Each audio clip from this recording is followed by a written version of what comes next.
I do believe the first step is becoming familiar with them and then making friends with them. There are certain things that you will never be able to change about yourself.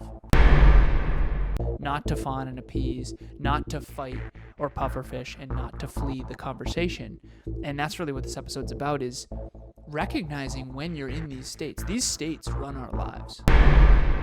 Next Level Nation, welcome back to another very special, as always, episode of Next Level University, where we teach you how to level up your life, your love, your health, and your wealth. We hope you enjoyed our latest episode. It was number 944. What do you actually want out of your future? Alan, that was one of my favorite episodes we've done in recent history. Today, for episode number 945, Making Friends with Your Insecurities. Hopefully you had a wonderful weekend and you are having a wonderful Monday. So Alan and I remember we were on a team call.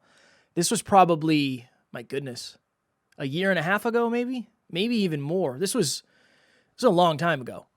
Early in our live podcasts, we do a live podcast every week. And this was, I think we're 106 sessions in, or 105, which is a little more than 2 years. This was like, I want to say number 20. So this was close to 2 years ago. It's close to 2 years ago, yeah. So for context, our buddy Mark Metry wrote a book called Screw Being Shy. And he had me in the audiobook interview him for, it was like an extra session at the end of every chapter. Mark and I would come on, I would ask him questions. He would go deep into points from the book. And I was very excited. I was so happy to do that. I was very proud of doing that. Somehow, Alan and I, during the team call, and I think we had a couple new team members at the time too, during the team call, somehow that got brought up. And Alan and I kind of had an argument in front of the team. And Alan mentioned something about the book, and I mentioned something about the book, and Alan mentioned something about the book. And it got to the point where I said, Alan, I was in the book. You didn't even read the effing thing.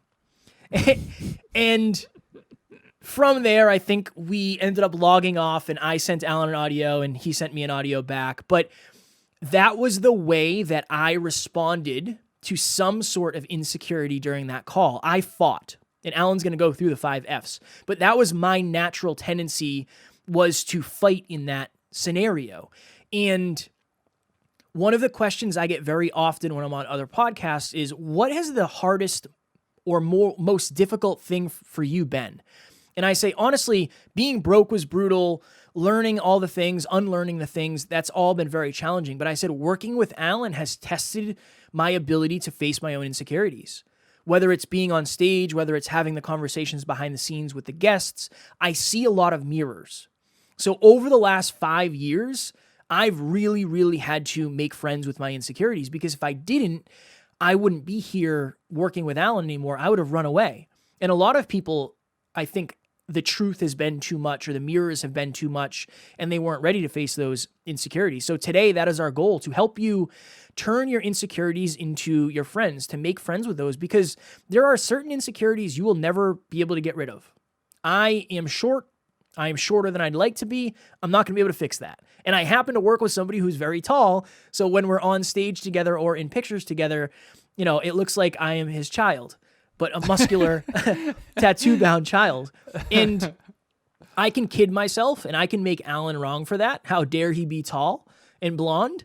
Or I can make friends with it. So today we're going to talk about making friends with your insecurities. It's Saturday while we're recording this, so Alan and I are in good moods. And last night we spent, I don't know, until like 9:30 together, so not much rest from yesterday. I'm going to need you to be less funny on this one. Yeah. So that I can get through it. You're going to walk people through the 5 Fs and kind of take them through that? Yeah. Okay. So there are 4 Fs that in psychology and CBT and neuroscience, they're trauma responses or trauma triggers or fear responses or fear triggers, whatever you want to label them. They are fight, flight, freeze, and fawn. And we want to come up with the 5th F, which is to become familiar and friends with your insecurities. And so fight or flight is the most common ones that everybody knows. And then there's also freeze and fawn. And I'm going to give you an example of each. So fight is when you have someone kind of attack you, not physically, but maybe they say something mean. So let's say I were to say, hey, Kevin, you're short. If he were to get triggered by that, his insecurity of being short, he might say, F you, man, you're arrogant. Okay, so he fought back. Now, fawn would be, let's say I belittled him and said, hey, you're short. And instead of fighting back, he fawned. He just appeased me.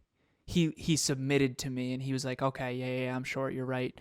And then energetically, I was leading after that because I made him smaller. You got to be careful of who you fawn and appease. Fawning is appeasing because you feel like you're in danger or you feel less than. If he were to just freeze up and completely disassociate and just like, I can't believe he said that, and then just contemplate and think. I do that a lot. That would be freeze. So far we've got fight, fawn, and freeze. Flight would be run away. Let's say I said, Kevin, you're short, and he just thinks I'm a dick, and he just avoids me from now on because he never wants to be called out for being short again. So these are the 4 trigger fear responses. These are very natural, so all of us have certain ones that we go to. In relationship talks, we call it a turtle puff because some people turtle up and they freeze, and some people puffer fish and they attack back. So what we're saying is that you need to recognize when you're in a fear response and then become friends with your insecurities so that now you can respond rather than react. React is like, hey, Kevin, you're short. Hey, Alan, you're arrogant. Immediate reaction, okay? Hey, Alan, you didn't even read the book. Like, that was fighting back quickly. It was a reaction. That was a good one. That was a good comeback. Excellent. Yeah. Excellent. Yeah, I was in the book. You didn't even read the effing book. And then him and I got off the phone, and when the dust settled in our emotions, we texted each other and we drove to 5. That's what we call it when we say drive to 5. We have a disagreement, and one of us is triggered, or both of us, and we drive to 5 by, instead of reacting and fighting, fawning, fleeing, or freezing, we actually become friends with our insecurity. Okay, honestly, and we call it the vulnerable problem solver. Honestly, I felt misunderstood in that conversation because I wasn't on the same page with you, and I felt like you were being a little bit arrogant considering the fact that you didn't read the book. I'm really, really sorry, though. The way I acted was just ego. So the vulnerable problem solver cannot come out until you first become friends with your insecurity.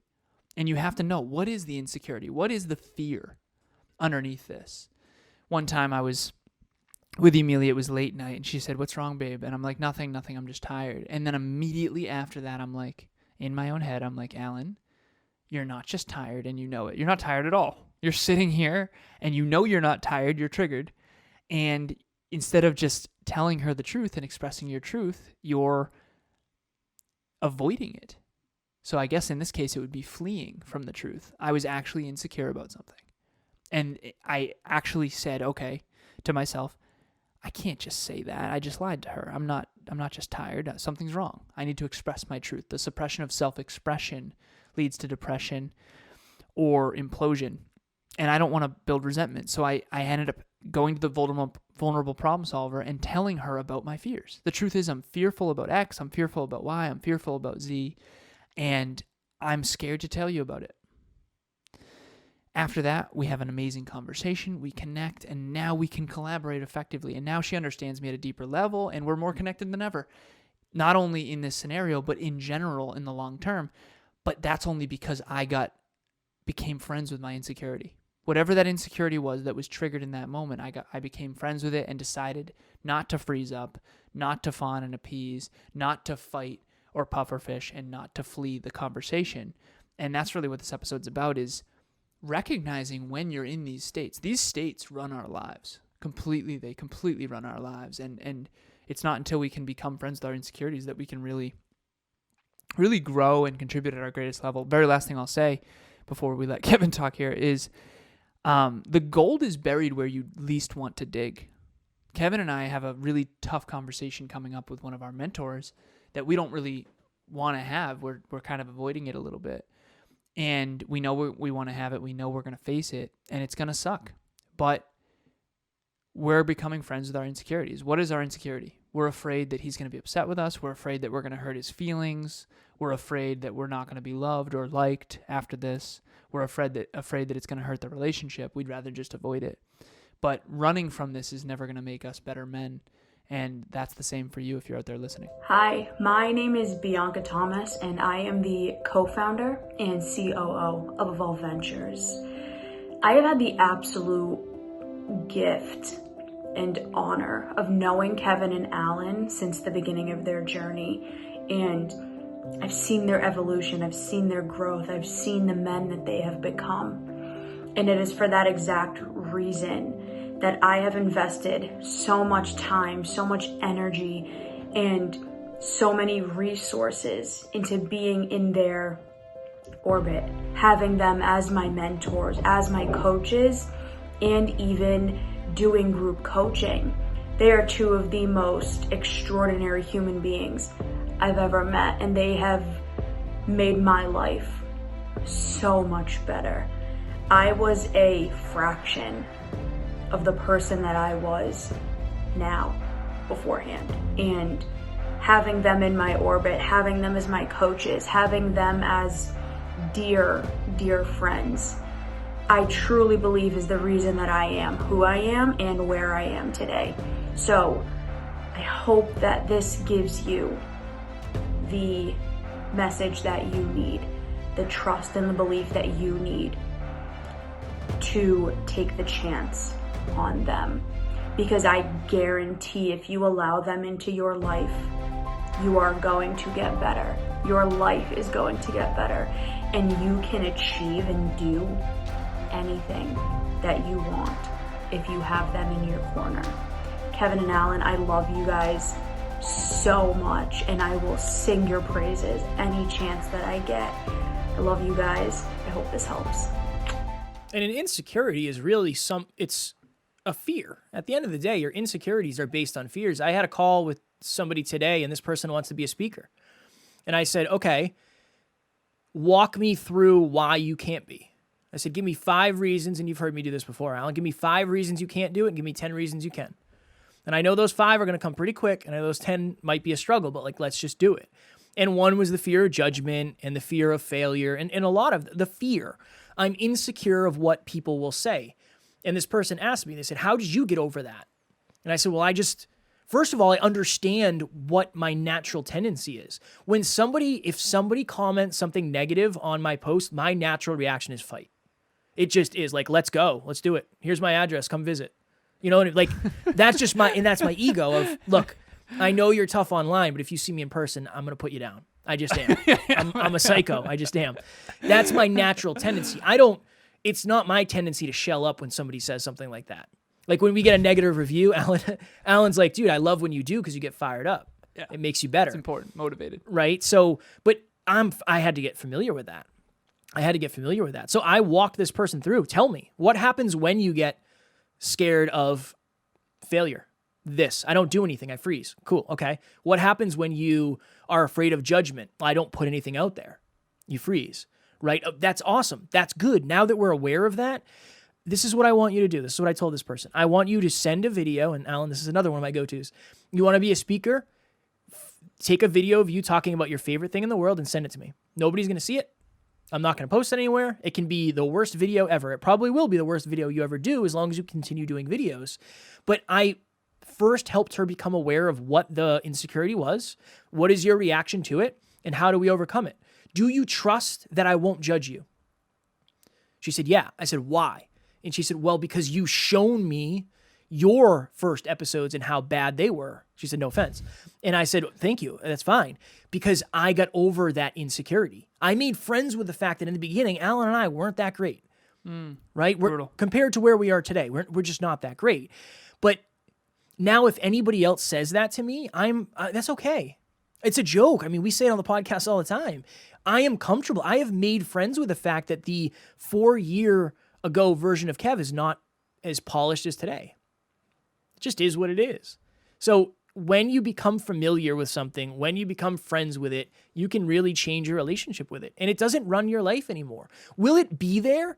I still have the moments when I walk up to a door where I think, I really hope this effing thing opens. and I don't pull this and everybody in the restaurant laughs at me. I still have that. I do. I don't know if that'll ever go away, no matter how successful or whatever. I don't think it's going to go away. But the restaurant wouldn't laugh at you, man. the people inside might, man. You're funny, man. They might. Wait, you tell the story about the deodorant thing? Your deodorant in high school? Oh my God.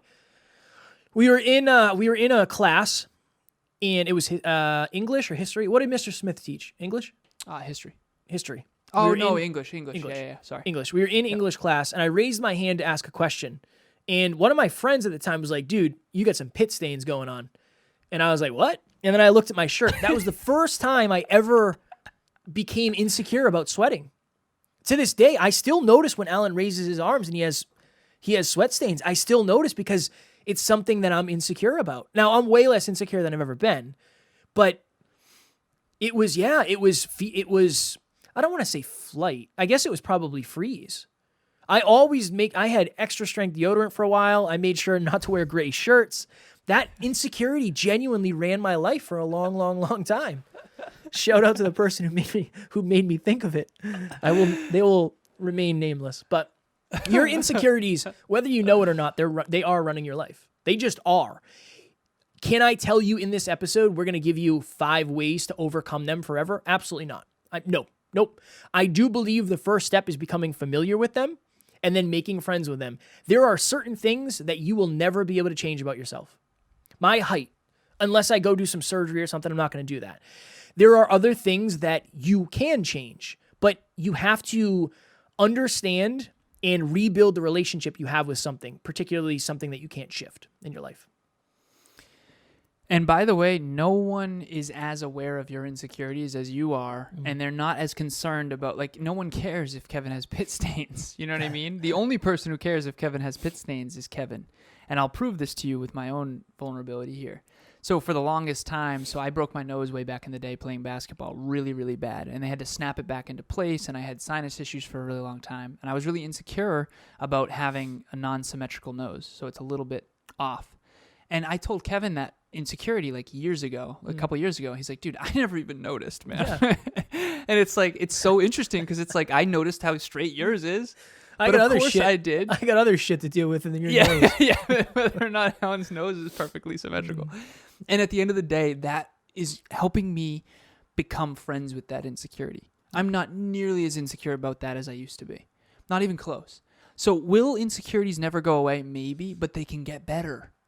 They can get so much better when you proactively work on acceptance. If you can change it, good. Change it. Do your best to change it, right? Okay, I'm not going to get surgery, and I know that. So, okay, time to accept it. It's time to become friends with it. Okay? Could I go get a nose job or whatever? Of course I could. I'm not going to. I already decided on that. So now I have to make friends with that insecurity, and I have to learn how to be okay with it, right? Perfectly imperfect. And so you're not the only one with insecurities. You're not the only one who has these trauma responses. These are human condition. These are part of the human condition. Everyone has these responses, but we all have 2 that we use often.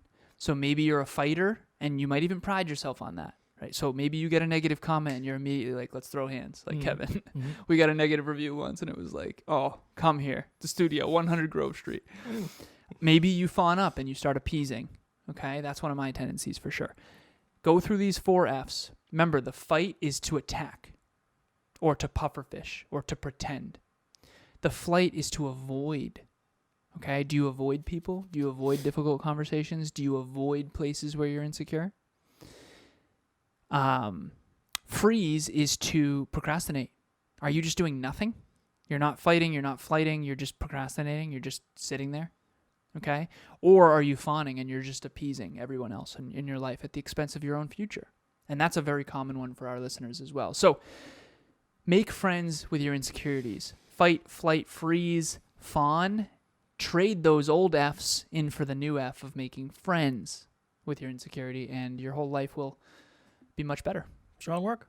Thanks, brother. Little Saturday recording. We're a little goofier than normal. It's good. Little weekend vibes. Next Level Nation, if you are watching this or listening to this, you can make $100 with 1 minute of your time. It's honestly less than a minute of your time. It's probably like 15 seconds.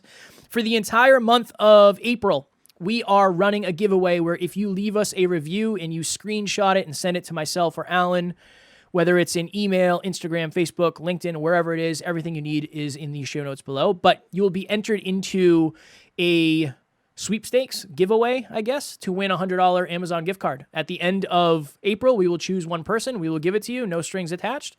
And this whole thing helps us help more people, so that is why we're doing it. So if you want the opportunity, leave us a review. There's a link in the show notes, and let Alan and I know. This could pay for Amazon Prime for almost 2 years. Ooh. Damn. Ooh. So I was on the phone earlier with 2 clients, relationship talks, coaching, and they want to manifest their dreams together. And I brought up this digital asset that Christina created on our team. It's amazing. And it's a 7-step manifestation equation that has always been on the NLU team dashboard, and we created a digital asset of it. It's a 7-step process, and I said, this equation, I believe, is world-class. It took me 33 years to really create and understand these 7 steps to manifest your life. These are the 7 steps. We're doing a meetup it's in May. It's May 5th. May 5th. I think it's a Thursday night at 6 p.m. Eastern Standard Time, I want to say. I can tell you. It's definitely 6 p.m. Eastern Standard Time. May 5th is a Thursday night, correct? Okay, perfect. So May 5th, Thursday night, 6 p.m. Eastern Standard Time. Join us. We're behind the scenes. We're private. It's not recorded. It's not repurposed. We're going to be able to show you the manifestation equation step by step of exactly how to take something you imagine and actually make it real. It's not fluffy. It's not BS. It is the equation that we are running at NLU to make our dreams come true and to help others do the same. Please join us. The registration link will be in the show notes below. And if you don't come, we will be very, very upset with you. I'm just joking. We won't be upset with you, but please come. And if you learn on this podcast, I can promise the deeper you go with us, the more you will learn. I can assure you of that. I've seen so many awesome changes behind the scenes. Alan is a wonderful coach, and Alan leads those like I lead the podcast. So it's very, very valuable, and I promise you will get your money's worth since it costs $0. Thank you, brother. You're very welcome, brother. Next Level Nation tomorrow for episode number 946. One of my favorite episodes. I was told I did well. How to leave your 9 to 5 and start your own thing. That is something I'm very passionate about. If that's something that you want to do, tune in. It was our last week's live podcast, a 40-minute keynote. As always, we love you. We appreciate you. Grateful for each and every one of you at NLU. We do not have fans. We have family. We will talk to you tomorrow. Please reach out.